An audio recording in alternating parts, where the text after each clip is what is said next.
हम डिस्कस करेंगे राम निरंजन न्यारा रे बाय कबीर साहब। आचार्य जी सत्र देते हैं। ऐसा होता है कि कोई एक जो भजन है उसकी एक एक लाइन पे आचार्य जी 2-2 घंटे बोलते हैं और उसको अच्छे से ब्रेक डाउन करके समझाते हैं कि क्या है। तो हमने इस बार कुछ ऐसा ऑर्गेनाइज किया कि सबको हमने छोटा छोटा पार्ट दिया है, एक एक सत्र दिया है और will try to do justice to bring all that content in a small 20-minute video. We'll try our best. So we're gonna start with our first line of Ram Niranjan Nyara Re. पहली line है राम निरंजन न्यारा रे अंजन सकल पसारा रे and Kalpesh आपकी reflection. ज़रूर। नमस्ते सभी को। तो सेशन में आचार्य जी ने शुरू किया था अंजन से। अंजन क्या है और जो अंजन है वो निरंजन नहीं हो सकता। और फिर उन्होंने एक कहानी बताई थी कि जिस तरीके से उपनिषद में एक कहानी है चिड़िया की, जो एक चिड़िया है वो देख रही है, ऑब्जर्व कर रही है चीज़ों को, और उसके पास जो दूसरी चिड़िया है वो खाने पे उसका ध्यान है। आमतौर पर हम मनुष्य के साथ सिर्फ 2 चिड़िया नहीं 3 चिड़िया होती हैं। तीसरी चिड़िया वो है जो अपने आप को मैं बोलती है। और हम सब में क्या है कि वो मैं भाव मनुष्य पैदा होते ही मैं भाव होता ही है, और मैं भाव के साथ वो अपने अपने जितने भी विषय है उनके साथ जुड़ता है, फिर उनको चीज़ों को अपने हिसाब से प्रक्षेपण करता है उस पर। जैसे कि कोई देख रहा है एक नदी को, तो नदी है जिसमें एक जड़ नदी है और चेतन नदी है, पर साथ साथ में एक और नदी है जो अपना ही अर्थ दे रही है नदी को देखने वाला। तो उसमें हम मनुष्य के साथ भी यही हो रहा है। हम भी यही करते हैं कि जब तक वो अहंकार है जो बोल रहा है कि मैं हूँ, तो मेरे हिसाब से चीज़ें जो सामने है वो वैसी नहीं रहेगी जो है। मैं अभी सामने एक टेबल को देख रहा हूँ, तो टेबल मेरे लिए कुछ और हो सकता है और मेरे साथ जो मेरे साथी है उनके लिए कुछ और हो सकता है। और इसी तरह हम अपनी जीवनचर्या में इसी तरह चीज़ों को अर्थ दे देते हैं। तो उन्होंने बताया कि निरंजन क्या होता है। हाँ, फिर उसके बाद उन्होंने बताया कि जो जहाँ पे मैं नहीं है फिर वो निरंजन है। ओके। जब मैं भाव मिट जाता है और वहाँ पे जो कर्म हो रहा है वो निष्काम कर्म है, और उसी के साथ फिर सामने जो दृश्य और दृष्टा है सिर्फ 2 है। जिस तरीके से हमने चिड़िया की बात की उसमें 3 थे, तो तीसरा जो मैं बोलने वाला था वो मिट गया। और हमारे अंदर भी जो मैं बोलने वाला हो अगर मिट रहा है या फिर उस यात्रा में हम आगे बढ़ रहे हैं, तो उसके बाद उस सामने जो यथार्थ है वही सत्य है, वही राम है, वही ब्रह्म है। तो इसी तरीके से राम निरंजन न्यारा है। तो जो निरंजन है जिसमें मैं भाव नहीं है वही न्यारा है। बाकी हम सब जो हम अपने आप को मानते हैं कि मैं कुछ विशेष हूँ, मैं कुछ अलग हूँ सबसे, वो फिर निरंजन नहीं है, वो न्यारा नहीं है। और उसी के आगे फिर जो अंजन सकल पसारा है, अंजन माने जो मैंने बात किया कि जिसमें मैं भाव है। आचार्य जी ने जो बोला कि जितना भी कुछ हमारे सामने इमेजिनेशन थॉट्स कुछ भी कर सकते हैं हम। अगर किसी मूर्ति को देख के कुछ प्रोजेक्ट कर रहे हैं हमारे आइडियोलॉजीज, तो वो भी अंजन है, वो भी निरंजन नहीं है। सकल और पसारा का लिटरल मीनिंग? सकल का मीनिंग है कि पसारा मीन्स बिखरा हुआ, मतलब स्प्रेडेड। सकल मीन्स एवरीथिंग, तो सब बिखरा हुआ है, समस्त। हाँ। अंजन सकल पसारा है, हर जगह फैला हुआ। हाँ। और अंजन भी, तो अंजन का भी तो लिटरल मीनिंग बताओ ना कि अंजन इज व्हाट, कालक और समथिंग, राइट? हाँ, काल के साथ में जो बदल रहा है। नहीं काला या एक्चुअली हाँ कुछ ऐसा काली ऐसा कुछ मैंने भी इसमें देखा है। तो Niranjan is anything which is without या फिर साफ। वीडियो में था ना, उन्होंने यू सेंड मी ने ऑडियो, उसमें बोला था ना कि उसको काजल कहते हैं लिटरली। अच्छा, लिटरली तो काजल कहते हैं, लेकिन हम अगर मेटाफोरिकली बात करें तो इट्स लाइक मटेरियल अंजनी और समथिंग लाइक दैट। तो ठीक है, मेन इसमें यही था कि जिस तरीके से 2 एग्जाम्पल थे, नदी वाला और चिड़िया वाला, उसमें अगर सिर्फ 2 है तो सब भाव मतलब प्रकृति के साथ जो चीज़ें बदल रही है उसमें अगर आप बोल रहे हो कि नहीं ये मैंने किया है, तो वहाँ पे फिर वो अहम भाव आ गया, अहंकार आ गया, और फिर उसको मतलब दुख होगा ही कैसे। पहली लाइन बहुत इंपॉर्टेंट थी, तो it's good to make sure कि what we mean by anjan and niranjan and okay. अगली लाइन जो है उसमें कहते हैं अंजन उत्पत्ति ओमकार, अंजन मांगे सब विस्तार। तो इसका मैंने किया था, तो उन्होंने पहले तो ओम को ब्रेक डाउन किया अ, उ और म में, और उन्होंने बताया कि जो ओम इटसेल्फ है वो इटर्नल होता है, उसका कोई वो टाइम में नहीं आता, वो इटर्नल है। बट अ, उ और म हमारे 3 स्टेट्स होती हैं, जिसे कहते हैं एक स्लीपिंग स्टेट, एक वेकिंग स्टेट और एक डीप स्लीप, सुषुप्ति, जिसे हिंदी में वो सुषुप्ति बोलते हैं। तो इन 3 स्टेट्स के बारे में उन्होंने डिटेल बात किया। उसके बाद इन तीनों के बाद जो है वो चलता है, वो क्षीण होता जाता है और वो साइलेंस में चला जाता है। वो चौथी जगह जैसे तुर्या कह देते हैं, तो वही आपका जो है वो निरंजन भी है, वही जो है वो आत्मा कह लो उसे, या द ट्रूथ कह लो उसे। अ, उ और म में से अंजन की उत्पत्ति होती है, अ, उ और म से, यानी कि जागना, सोना, देखना, ये सब इसमें ही, इसी से ओरिजिनेट होता है ओमकार, नॉट ओम, ओमकार। सो और बार बार वो क्लियर करे जाते हैं कि भाई गड़बड़ मत करना, ओम इज इटर्नल, बट ओमकार जो हम बता रहे हैं that is more like boundary.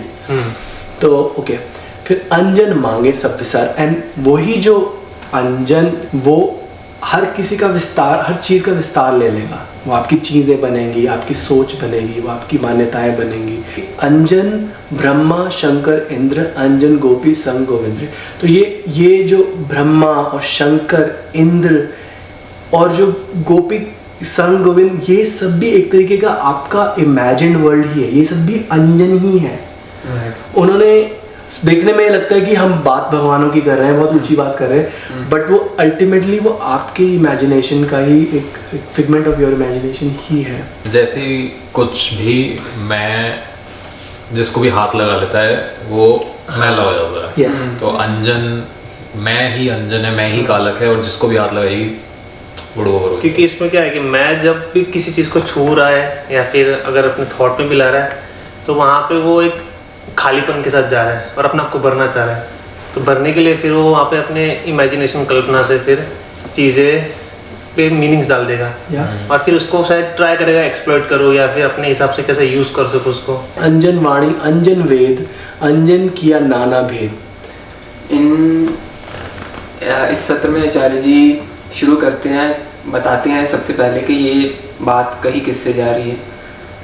तो उसमें बताते हैं कि 3 प्रकार के अंजन होते हैं, स्थूल अंजन, सूक्ष्म अंजन और सूक्ष्मतम अंजन। स्थूल अंजन में वो आते हैं जो अभी मटेरियल चीज़ों में फंसे हुए हैं, वो सब स्थूल अंजन में आते हैं, जैसे मेज, कुर्सी, पैसा, घर, मकान आदि।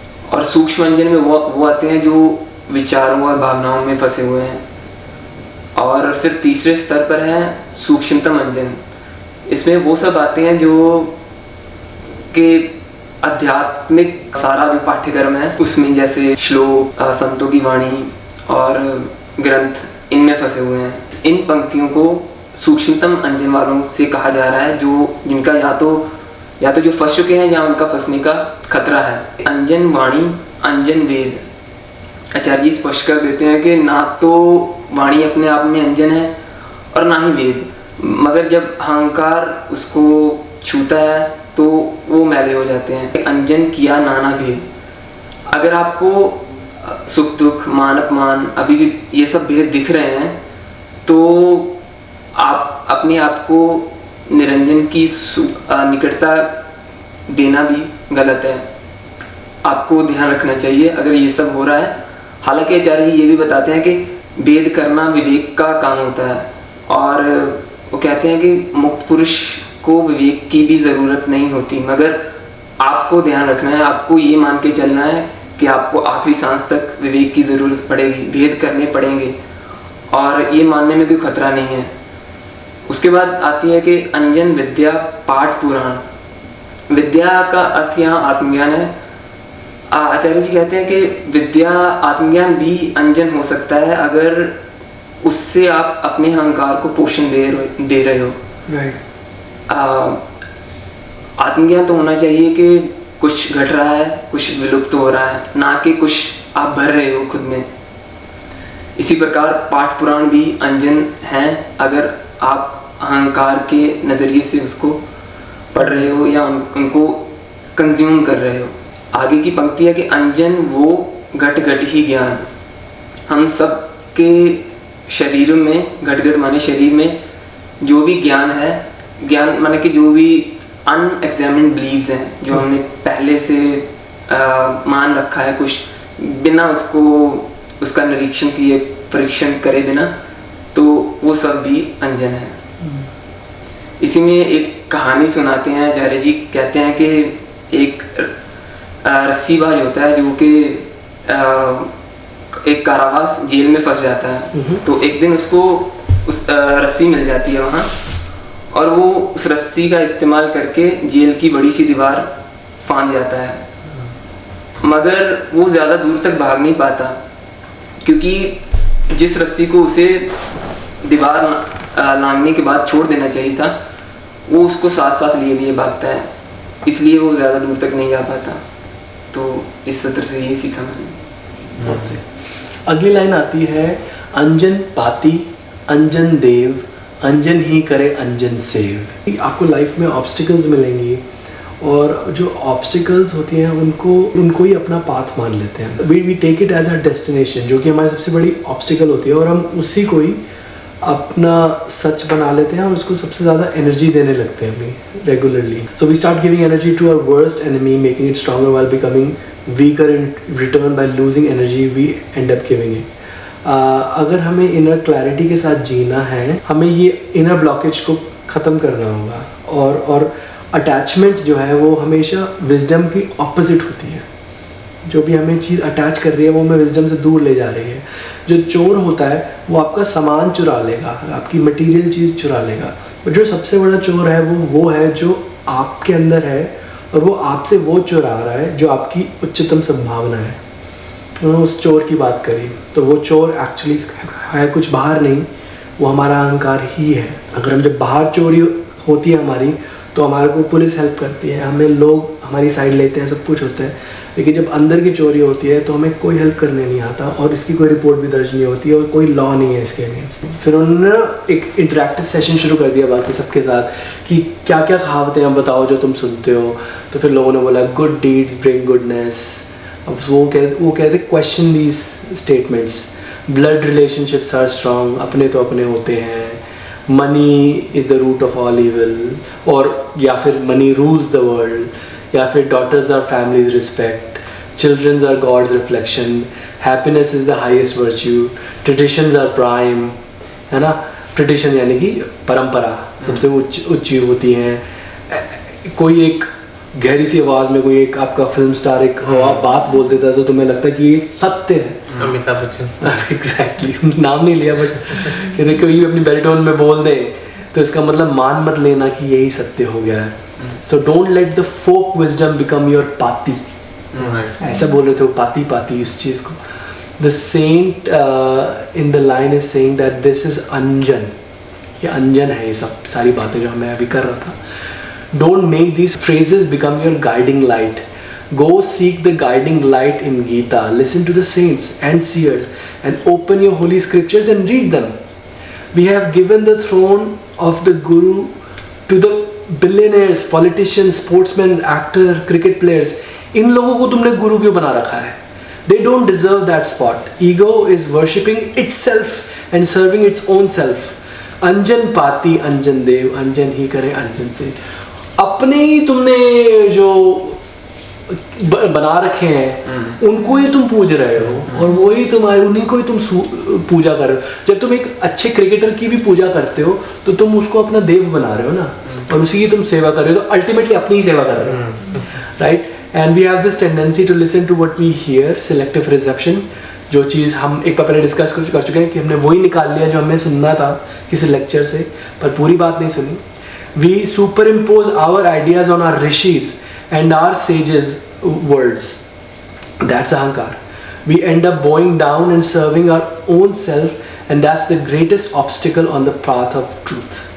तो ये सारी बातचीत हुई है। अच्छा वो मैंने पढ़ लिया, नहीं तो मैं कुछ भी। और इसी से एक और बात याद आती है आचार्य जी की, कि जिसमें बोलते हैं प्रकृति को साधन नहीं बनाना, प्रकृति साधन है। Yes. और जितने भी अंजन है सब साधन है, उनके थ्रू हमको साध्य के पास जाना। साध्य is the ultimate your possibility और अल्टीमेट हाईएस्ट पॉसिबिलिटी। तो उसके पास हम जितना भी है उसको छोड़ के, मतलब उससे डिटैच होके आगे बढ़ते रहना है।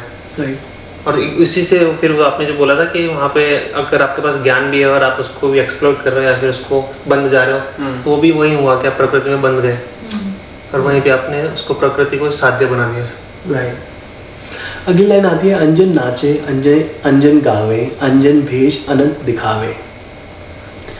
किसी को मिल ली? सो इसमें सबसे पहले आचार्य जी ने थोड़ा सा कॉन्टेक्स्ट सेट किया है, उसके बाद इस लाइन पे वो मूव हुए हैं।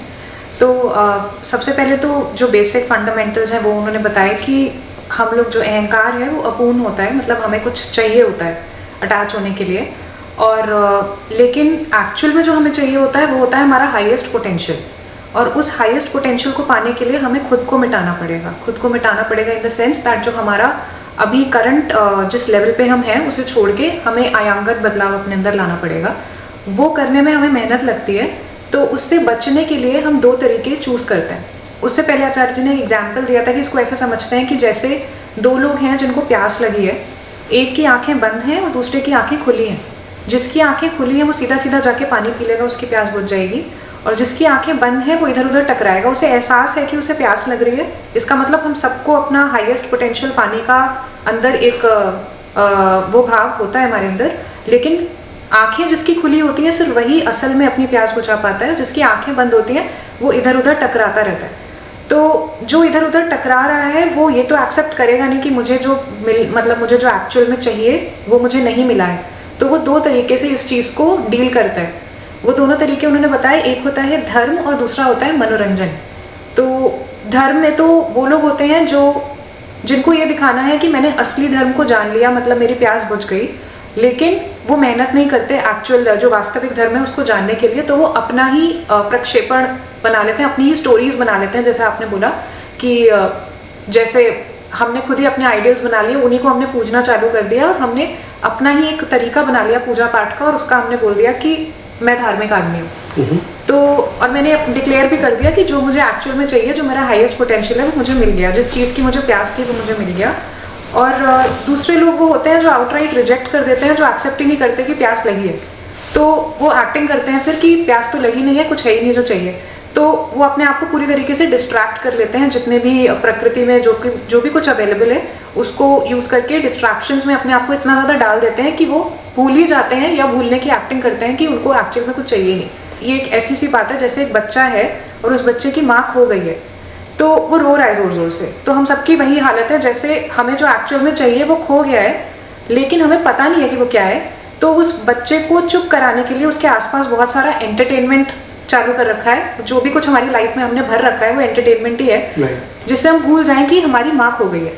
तो फिर उन्होंने ये बोला कि उसका मतलब ये नहीं है, बच्चा अगर चुप हो भी जाता है तो इसका मतलब ये नहीं है कि उसको जो एक्चुअल में चाहिए वो उसे मिल गया है।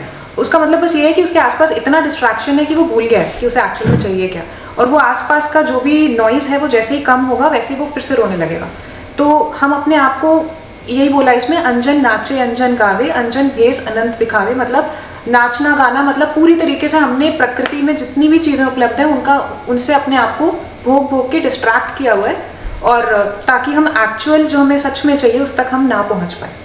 आप एक क्लब चले जाओ फ्राइडे नाइट को 10-11 बजे, और किसी दिन करके देखना, मैंने तो किया है, कि लोगों की आंखों में देखो, जो स्पेशली जो लोग सबसे आगे आगे होकर नाच रहे हैं और बहुत ज़्यादा खुश दिखा रहे हैं अपने आप को, बस उनकी आंखों में देखते जाओ देखते जाओ देखते जाओ, आपको एक उदासीन, दिख जाएगा, सूखा और खाली और अतृप्त कुछ जरूर दिखेगा। और वो बंदा कुछ, या बंदा या कोई भी हो सकता है, बंदी हो, वो कुछ चाह रहा है अभी जिसको मिला नहीं, और वो बिल्कुल सेम आपने जो बात करी है अभी उसके साथ जा रही होगा। तो सब कुछ ही है ना। अब ये तो एक नाच गाना से डायरेक्टली एग्जांपल हो गया। Even somebody who is aspiring to be a CEO और like some position, even they think that will fulfill them, or that will, and the next something. award goes to the MVP. Da da da, and he goes on the stage, everyone's clapping, and he goes, you can do it too. And आँखों में इतना तेज होता है लेकिन खोखला है वो confidence. Basically नाच गाने में सब कुछ ही कवर हो गया ना, मतलब जो भी कुछ आपने अपनी लाइफ में भरा हुआ है डिस्ट्रैक्ट करने के लिए अपने आप को, वो आपका एम्बिशन हो सकता है, करियर हो सकता है, कुछ भी हो सकता है, वो सब नाच गाना ही है। पीड़ा से बचने के लिए। हाँ, और आपने अपने आप को ये भी बोल रखा है कि हाँ मुझे मिल गया जो मुझे चाहिए था। कुछ ही दिन पहले आचार्य जी ने बात भी करी थी कि एक उनकी वीडियो है यूट्यूब पर, पीड़ा पैगाम परम का, ऐसे करके। अगर आप Yeah. अगर आप खुद को डिस्ट्रैक्ट करोगे तो वो आप भगवद उस पीड़ा गीता से तो बच जाओगे, लेकिन वही थी असली जिसको आपने, इसके डीप जा सकते थे, आप समझ सकते थे और उसका हल कर सकते थे, इलाज कर सकते थे। आई थिंक आपने उसमें क्वेश्चन भी पूछा था कि जितना आप दूर जा रहे हो उतना और आपको खींचेगा, मतलब जो आपकी अल्टीमेट हाईएस्ट पोटेंशियल है वो आपको और खींच रहा है, वही- उतना टेंशन और बढ़ रहा है उसमें, मतलब कि जो दूर चला जाता है कृष्ण की तरफ एक स्टेप लेके, उसको फिर उसका दुख प्रोपेल करके वापस और लाता है ना, ज़्यादा तो तेज दुख वापस लाता पीड़ा पैगाम परम का, वो क्या मतलब संक्षिप्त में मस्त कैटलिस्ट की तरह काम करती हाँ। है फिर ये। पीड़ा पैगाम परम परम का का। परम का पैगाम इज इनविटेशन, इनविटेशन हाईएस्ट का। आचार्य पीड़ा से invitation। तो पीछे पीड़ा कोई समझे तो ना, हाँ। पीड़ा से नहीं तो थोड़ा ऊपर मिट्टी डालते डिस्ट्रैक्शन। जाओगे आप। पीड़ा को समझने के लिए प्रेम चाहिए और प्रेम के लिए एफर्ट चाहिए। कहते हैं ना you are not lazy you are loveless. Loveless प्रेमहीनता। ये बात वहाँ से आई है, road less travelled Right. And Scott impact. कहते हैं तुम लेजी नहीं हो, तुम लवलेस हो। और अभी आज कैसा है कि हम आज टेक्नोलॉजी के टाइम में इंस्टाग्राम रील्स, हम अगर 2 मिनट सोच भी रहे कुछ, अगर अच्छा कहीं सही डायरेक्शन में सही जाने का ट्राई भी कर रहे हैं, थोड़ा बोर हो गए, मतलब फोन देख लिया, रील्स देख ली, हाँ। वापस डिस्ट्रैक्ट मिल जाता है। Completely distracted. मोमेंट भी नहीं मिलता शायद कहीं- कुछ अच्छा होने वाला भी हो हमारे हफ्ते साथ। कितने बार पकड़ा हमने आपको हाँ। ट्रिप पे? There will be like a 15-minute time where we both are like अब scrolling. हमने कहा हमने 20 मिनट बर्बाद क्यों करें, हम कुछ कर सकते थे। और काफी बार मतलब पहले तो बहुत होता था सेशन सुन रहे, और जैसे कि सुन रहे, कभी ऐसे मतलब नींद कंप्लीट नहीं हुई, यॉर्निंग हो रहा है, तो फोन अपने आप हाथ जा रहा है, फोन ले रहा है, कुछ भी नोटिफिकेशन चेक कर रहा है, फिर हो रहा है क्या, नहीं मैं क्या कर रहा हूँ, फिर वापस रख दिया, फिर ध्यान दे रहा है सुनने के। एटलीस्ट आप इधर कह रहे हो मैं क्या कर रहा हूँ। हाँ। कुछ लोग हैं 4 घंटे लेकर Definitely. बिस्तर पे Very पड़े हैं। ओके आगे बढ़ते हैं। एक क्वेश्चन था मेरा Oh yes yes. इसमें मनोरंजन और दूसरा क्या था? धर्म। धर्म और बट धर्म इज धर्म इज लोक धर्म। धर्म एंड देन मनोरंजन का भी अंजन से कुछ वो है क्या? रंजन एक वर्ड है, उसका ओरिजिन रंजन, और मन उसका अटैच्ड वर्ड है। मैं अभी देखता हूँ तो रंजन को भी अगर ब्रेक डाउन करो तो उसमें अंजन निकलता है ना, but I will not speak until I actually know what it is. Okay आगे बढ़ते हैं। अंजन कहो कहाँ लग के तब ये आपकी लाइन, हाँ। आप करो। दान पुण्य तब तीरथ जेता। इसका लिटरल मीनिंग पहले समझ लेते हैं कि अंजन कहो कहाँ लग के तब। What they are saying is whatever you are seeing around you, माया है, अंजन है, वो कहाँ तक आपको ले जाएगा, कितना फायदा करा देगा। रिटोरियल क्वेश्चन काइंड ऑफ है कि doesn't take you anywhere. Then दान पुण्य तप तीरथ जेता। दान और पुण्य और तप और तीरथ ये सब धर्म में जो आमतौर पर चलता है, जिसको समझ के लोग करते हैं कि फ़ायदा हो जाएगा, बट ये सब चीज़ों का जब तक आप बने हुए कर रहे हो, अंजन के हाथों से, मैले हाथों से कुछ भी कर रहे हो, छू रहे हो, will not take you anywhere. इससे मेरे को जब साहब का वो याद आ गया कि तीरथ से कि तीरथ नावा जेतिस पावा विण पाने की नहीं करी, तो उसमें भी यही बात है कि तीरथ नावा, तीरथ में जाके नहाते हो, और नानक जी कह रहे कि तीरथ में जाके तब नहाऊं जब मैं उसको भा पाऊँ। तीरथ नावा जेतिस पावा, मैं सारे तीरथ में जाके नहा लूँगा अगर उसको आ जाऊँ आ जाऊँ इस पसंद आ जाऊँ, भा जाऊँ, पसंद ओके, आ ओके, जाऊँ, ओके। भा जाऊँ। तो अगर उसे भी पसंद आ जाऊँ तो मैं तीरथ में नहा लूँ, लेकिन विन पाने की नहीं करिए, अगर बहा नहीं पा रहा, अगर पसंद नहीं आ पा रहा, तो फिर नहाने का क्या फायदा। Very similar thoughts both of these, Kabir साहब एंड नानक जी। मतलब पसंद आना वो थोड़ा हाँ, पसंद आना इज काइंड ऑफ मतलब उच्चतम जो है जो हाईएस्ट उच्चतम संभावना पोटेंशियल। को पाना वही वाली बात है। काइंड ऑफ क्योंकि गुरु नानक देव जी उस सेंस में बात करते हैं ना कि मैं हूँ और तू है, जो सूफी वाले इश्क टाइप की होती है कि अच्छा। लाइक तेरे को तो मैं तो कि जैसे भगवान तो सबको प्यार करते हैं, ऐसा वाला कि वो तो है ही, तो मैं भाया तो हुआ ही हूँ पहले, लेकिन इसको आचार्य जी की टर्मिनोलॉजी में अहम और आत्मा की तरह बोल सकते हैं क्या? वैसा कुछ। वैसे कहते हैं कि जैसे एक प्रेमिका प्रेमिका एक प्रेमी को बहुत कुछ करती है कि अपने वो प्रेमी उसे पसंद करने लगे। अच्छा, हाँ, ऐसी इस तरह राइट। आई थिंक कबीर साहब का एक और दोहा था, मतलब उसमें कुछ था कि वो मंजिलें थी जिसमें एक मंजिल पे सास बहू वगैरह है और जो पिया है वो आखिरी मंजिल पे है। मुझे एग्जैक्टली याद नहीं, बट हाँ, मतलब रिलेट कर तो शायद ऐसे उनके देख तक सकते उनके हैं। पास तक जाने के लिए काफी मतलब एफर्ट डालना पड़ेगा। वही होगी सिमिलर काइंड ऑफ कि जैसे हम स्पेक्ट्रम है तो हायर पर्सन हायर एंड पे, एम के हायर एंड पे, स्पेक्ट्रम के हायर हाँ, एंड तो पे उसको आप रिझाना चाह रहे हो तो you will give whatever you have to that, you will make efforts to going towards that. To उनको रिझाने के लिए, उनको मनाने के लिए। आचार्य जी ने हाँ इसमें भी बहुत सारा ऐसा बैकग्राउंड सेट किया था, क्विकली कवर दैट। सबसे पहले शुरू करते हैं हमें समस्या है, सब बोलते हैं हाँ है, वो कहते हैं सूची बनाओ कि लास्ट हफ्ते क्या क्या समस्या आई थी, तो बनाते हैं, छोटे लिख देते हैं। तो फिर कहते हैं अच्छा इसमें से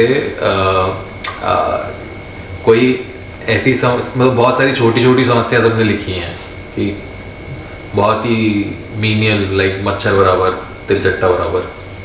तो ये जो सारी छोटी छोटी समस्या होती हैं ये बड़ी समस्या की छवि होती हैं, बड़ी समस्या की प्रतिध्वनि होती हैं, एको होती हैं, क्योंकि ये सब डिकॉय जो हैं, डिकॉय समस्याएं बड़ी समस्याएं को छुपा देते हैं। बड़ी समस्या है अहंकार, अंजन। बड़ी समस्या को छुपाने का काम माया करती है, ये छोटी छोटी देख के कि आप डिकॉय ले लो, इसको सॉल्व करते रह जाओ, इसी में पड़े रह जाओ, बड़ी पे ध्यान मत देना। जैसे कि मेरा प्रमोशन नहीं हो रहा, लेकिन बात ये नहीं है कि प्रमोशन, बात ये है कि जिंदगी में कुछ ढंग का है नहीं करने को। हाँ, बहुत सारी चीज़ें हैं कि मतलब बॉस तंग करता है, सास तंग करती है, मेरा स्कूटर रोज खराब हो जाता है, मैं लेट पहुंचता हूँ, आज बारिश हो गई, मेरी वाइफ मेरे को परेशान करती है, नहीं आज भाई। स्नो हो गई, साफ करनी पड़ेगी। और ये एट्रीब्यूशन एरर भी है कि आपको दिखता है कि आप परेशान हो, परेशान तो सब हैं, समस्या सबको है, दिखता है परेशान हो और आपको दिखती हैं ये छोटे छोटे मच्छर, तो आप कहते हो कि हम परेशान हैं, मच्छर है, मच्छर की वजह से परेशान होंगे। अब अगर आपको पता चल गया कि बड़ी समस्या है तो उस पर फिर आगे बताते हैं कि बड़ी समस्या अहंकार है, अहंकार की समस्या को सॉल्व करना धर्म का काम है। धर्म इज द उपचार काइंड ऑफ, राइट, धर्म इज द इलाज ऑफ दिस बड़ी समस्या। छोटी छोटी समस्या के इलाज में अगर थोड़ा सा कुछ गड़बड़ हो भी जाए, विकृति हो जाए, थोड़ा मिलावट हो जाए, कोई दिक्कत नहीं होती। बड़ी समस्या के इलाज में अगर थोड़ी सी भी डाइल्यूशन हो गई, थोड़ी इधर उधर हेरफेर हो गई, तो वो बड़ी ज़्यादा नुकसान कर देती है। Like an example of person who's on ventilator versus somebody who's driving a scooter. Scooter में कुछ गड़बड़ हो गई तो गिर गए, कोई बात नहीं, ज़्यादा बड़ी दिक्कत नहीं हुई। वेंटिलेटर पे ज़रा सा भी अगर पॉज हो गया, ऑक्सीजन नहीं पहुंची ब्रेन तक, गए। सो बड़ी समस्या में जितना कम स्कोप ऑफ एरर है, धर्म में भी उतना ही कम स्कोप ऑफ एरर है। तो धर्म में जो मिलावट हो जाती है, जितनी ज़्यादा मिलावट हो जाती है उतना ज़्यादा खतरनाक बन जाता है। लोक धर्म कहता है कि गॉड क्रिएटर होता है, वेदांत कहता है कि गॉड विटनेस होता है। और वो फिर लोक धर्म वाले पूछेंगे कि ये सब कहाँ है, क्या है ये सब कैसे आया, कहाँ से आया, तो वेदांत पूछेगा किसके लिए, तो जिसके लिए है वो ये सब वहीं से आया फिर गॉड भी। फिर लास्ट लाइन आती है, कहे कबीर कोई बिरला जागे, अंजन छाड़ी निरंजन लागे। इसमें तो आप सभी बोल सकते हो कुछ। आचार्य जी, काफ़ी बार बिरला, मतलब कबीर साहब के दोहे में बिरला वर्ड यूज़ होता ही है, क्योंकि कबीर साहब की जो बातें, जो दोहे होते हैं, उसमें उच्चतम की तरफ जाने की बात होती है, जिसमें एफर्ट चाहिए, मेहनत चाहिए, प्रेम चाहिए, जो सबके पास नहीं होता। और सबके करने के मतलब, और इतिहास गवाह है कि बहुत कम लोग हुए हैं, मतलब 0.0001% लोग हुए हैं हर पीढ़ी में, हर सेंचुरीज में या फिर दशक में, समष्टि को या फिर अपने समाज को सुधारने के लिए कुछ कर पाए। तो वही है कि फिर ऐसा कोई बिरला ही हो पाता है जो ये सब बातें समझ पाता है कि अंजन को वो छोड़ें और निरंजन के लगे, निरंजन की तरफ आगे बढ़े। अंजन छाड़ी निरंजन लागे, बस अंजन जो है, छाड़ने और लगने का ये भी तो फर्क है ना, शायद समझ तो फिर भी आ जाता होगा, हाँ, लेकिन बंद जाना, जीना उसको जब ऐसा जीवन कोई जी नहीं पाता, बहुत मुश्किल से कोई विरला ही जी पाता है। तो मोमेंट टू मोमेंट जो अंजन छोड़ के निरंजन, और जितने भी हैं मतलब लोग सब लिप्त हो जाते हैं, तो वहीं पकड़ के फिर वहीं पे अटक जाते हैं। तो आपको क्यों लगता है कि लोग जो है सब समझ के भी जानकर भी क्यों नहीं निरंजन? स्वार्थ और क्या है। और ये मनोरंजन आसपास का कि उसी में लिप्त रहना है कि हाँ, और फिर डर भी कि अब सब लोग तो कर रहे हैं, हम भी यही करेंगे। हाँ। और समाज से बाहर जाके कल वो एनिमल प्लेनेट देख रहा था, उसमें क्या होता है कि ना वो बुल्स की ना एक हर्ड चलता है, बड़ा सा हर्ड चलता है, और उसमें एक लोन बुल था जो हर्ड के साथ नहीं चल रहा था। शेर 4 आते हैं और उसको साइड कर लेते हैं, उसको फाड़ के खा जाते हैं। तो जो जानवरों वाला जो स्टाइल है उसमें अगर आप हर्ड से अलग चलोगे तो आप मारे ही जाओगे डेफिनेटली। तो कंडीशनिंग तो हमारे अंदर से कहीं नहीं है, पर अब हम उस वक्त में आ गए जहाँ पे आप चल सकते हो। वही आई थिंक एंजाइटी में भी यही होता ना कि earlier anxiety was useful when you were in jungle, कि you have to look out, हाँ कि कहीं से कोई आ ना जाए, कहीं से जैसी कोई मूवमेंट हुई भागो, वो वही से ही flight and Fight and flight और ये सब। तो वैसे ही अब बहुत सारी चीज़ें, अब ये जो अंदर है अगर इसको ज्ञान हो जाए कि ये जंगल में नहीं है अभी, या तो वो ज्ञान की कमी है ना, कि अगर क्योंकि दुखी तो कोई रहना नहीं चाहता, समस्या का हल सब चाहते हैं, लेकिन अब किसी को पता ही ना हो कि समस्या है क्यों, या तो फिर वो क्या ही करेगा। पता चलने के बाद भी लोग हर्ड मेंटालिटी नहीं छोड़ते ना। एक आचार्य जी ने वो भी तो बताया था, राइनोसरस जो उन्होंने प्ले किया था, हाँ, तो उसमें उन्होंने बताया था कि कैसे सारे शहर के लोग राइनोसरस बन जाते हैं और लास्ट में 2 लोग बचते हैं और इवेंचुअली फिर एक ही बचता है। तो मैं तो इसको ऐसे रिलेट करती हूँ कि आचार्य जी को हम लोग फॉलो कर रहे हैं, तो हम लोग we are kind of disconnected from the outside world in the sense that we do not understand those things anymore. So वही है कि राइनोसरस के अभी 1% है पॉपुलेशन, तो I kind of related with that. कारण ये भी हो सकता है कि बिरले ही जाते हैं, क्योंकि वो एक नॉर्मल भी चीज़ चलती है ना कि एक क्विक ग्रेटिफिकेशन जो प्लेजर मिलता है। अब हम दुख सबको है और हम कुछ भी करेंगे जो हम चीज़ें जानते हैं, टीवी देख लिया, कुछ और कर लिया खुद को बिजी करने के लिए, उससे तो हमें कम से कम पता है कि अब इसके 2 घंटे अगर मैं कोई फिल्म देखूंगा तो उसके बाद मैं सही फील करने लगूंगा। मगर दूसरे रास्ते पर कोई ऐसा है नहीं, कुछ इमेजिन नहीं कर सकते, पता नहीं आगे क्या है क्या नहीं। तो एक ये भी कारण हो सकता है कि टेम्पलेट नहीं होता है। हाँ, रेयर ऊपर से आप देखो ना आपको पैसा मिलेगा, ना आपको शौहरत मिलेगी, ना फेम मिलेगा। कोई जरूरी नहीं हो सकता है मिल भी जाए, but you don't have to care about that. ये है कि और मिल जाए तो और प्रॉब्लम। और ये स्टार्टिंग पॉइंट ही गलत है ना, कि why are you going towards this path? जैसे ना ये मिलेगा ना ये मिलेगा ना ये मिलेगा, मिलना क्यों चाहिए? हाँ, वो मोटिवेटर होना ही नहीं चाहिए। वही तो अंडरलाइन मोटिवेशन है ना हर किसी की। वही तो अंजन में तो फंसे हुए ना सारे, फाउंडेशन ही फ्लॉड है कि भाई मैं क्यों करूं, ना मुझे लोग लाइक कर रहे हैं। अरे लोग लाइक करना कितना जरूरी हो जाता है। हाँ, ना मुझे पैसा मिल रहा है करने के लिए। जो इस सब में फंसा हो वो तो फिर अब इन्होंने भी जैसे संस्था तो कब की शुरू हुई है 10 साल। और उन्होंने कब से बोल रहे हैं, और कितने लोग तब थे साथ उनके। ये देखो ना आप, अब तो चलो जब आप कूल हो जाते हो एक बारी तो लोग आपको इसलिए आते हैं क्योंकि आप कूल हो। आपके 2 मिलियन फॉलोअर भी है ना, अगर 1 मिलियन भी है, oh he has 1 million followers, okay I will follow him. But when he had 2-3 followers, where were you then? है ना। Thank you so much for joining. अगर आपको कुछ ऐसा लगता है कि आपकी कुछ इनसाइट्स रही हैं तो आप कमेंट में ज़रूर डालें नीचे। And thanks for listening. Thank you.